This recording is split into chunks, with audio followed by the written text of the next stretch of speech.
دی کی والک دے 36-37 کالا عمر دی طارق جلیل نیمی دے سلور تقریر ما دا غاوری دلی دی سلور تقریر بیئے اکڑو او د بیئے نرستو ریون تلاڑو بیئے التا عربی ہوئیلا دا سی عربی ہوئی چی علماء نشی ویلے دا قواعد مطابق عقل ورطا حیران شي بیا دا سی شے ہوئی تمام دا حافظ ابن کثیر او حافظ ابن حجر او دا مواد ورطا طول یاد دے تقریر تے ناس تو مانو یو ٹکے میں وردو چی ما تم پکی اشتباہ شو چی عمر ابن عبدالعزیز چی وفات شو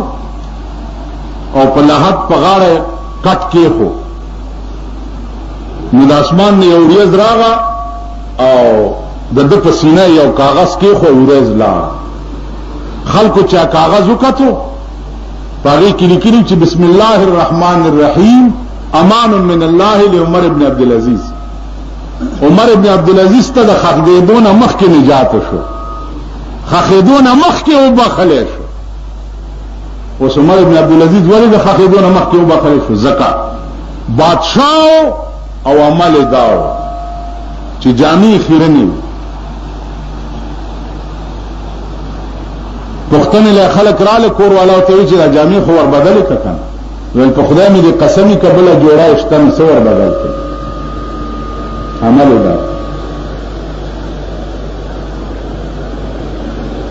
دی خبره که ما ته اشتباه شو چې کور ترالم د زوی تنیو مالک دا چا ما ته وی چې دا حافظ ابن چا حافظ ابن کثیر لیکلی دي راته زیر ونستو هو به هو هغه الفاظ پکې دي زما عزیزانو که بادشاہان هغه که خلق ملار رحمان بابا وی چې خبر نیم چې وکم خاطب زمان خبر نیم چې وکم خاطب زمان خدایا سشو هغه ما لیدلی خلق امون چې لیدلی الله اوس مونږه پاتیو مونږ سره نور څه غم نشته په اخترو کې او روزو کې تاسو ګورئ مونږ یو بل غم تاسو له جوړ کړی بل غم صاحب میټینګ او راځي حالا چې د ټول پاکستان روزه یوش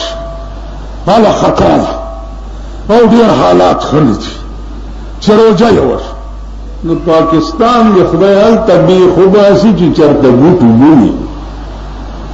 د پاکستان زړه یو کول پکار دی په اسلام باندې کا روزه یو کول پکار دی په ایمان ها اوس دی علماء نه تاسو کوي چې کپیاو کلی کې لس ځای روزه یو لس ځای اختری ګناه پکې شته نه خبر رسیدو روزه شو خبر نه رسیدو اختر ورسیدو اختر خبر خلاص صوموا لرؤيته وافطروا لرؤيته کلیر خط قانون دی حالا راغون دی چې پکې صاحب خطر ده چټای دی او روټای دی او پلانې دی او ډنګلې دی او غوبل حالا اختر دی حکومت دی صاحب رؤيته هلال کمیټي په کراچۍ کې کینو هغه د یګي کینولي په کراچۍ کې په پلازو بیا په ټلویزیون خای ټلیفون نیولې د سکاټین په خوا کیا ہوا الا خطرہ او اغا التکینونی دی چپ وسم پہ ورسین واللہ کہ بے وجلو پرید نیاشتو کتا پسوڑیزو کے مورمڑی پلارمڑی مورمڑے پلارمڑے بڑا بیر تانے تلار مرزان آستے سیدی شیخا ورځي خو مرزاګانو ته کنه دا ډېر خدای جنې په دې خبره پوهې دې هم ښه نه هیڅ شي دې میاش مې لیدل مدخه انتشار جوړه په ملک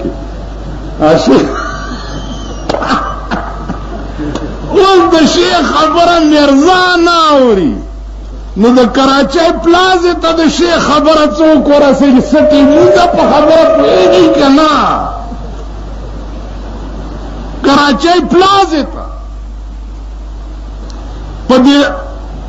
شل کاله کې یو میټینګ په محمد خان جماعت کې کړو نو پکې ون ختم او بیا هلال کمیټي جوړه کړې څوک څوک دي شیعه پکې دي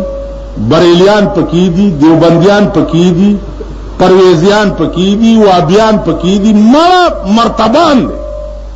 او چې سنی راځي کې شیعه تختی چې شیعه راځي کې بریلی تختی چې دا ګند ته یوازې مال الله سره کو زوم چې اختر دی ته وایې کنه چې اختر نه چې زه تاسو وړاندوم او کنه په عربو کې دا انتشار ولې نه جوړیږي کوم ملکونو کې چې حکومت او قانون ټیټ دی الته دا انتشار ولې نه جوړیږي معززانو کوم ځای چې نه ګریږي مونږ ګرو چې نه ګری د پاکستان زړه یو کول پکار دی د پاکستان قانون قرآن پکار دی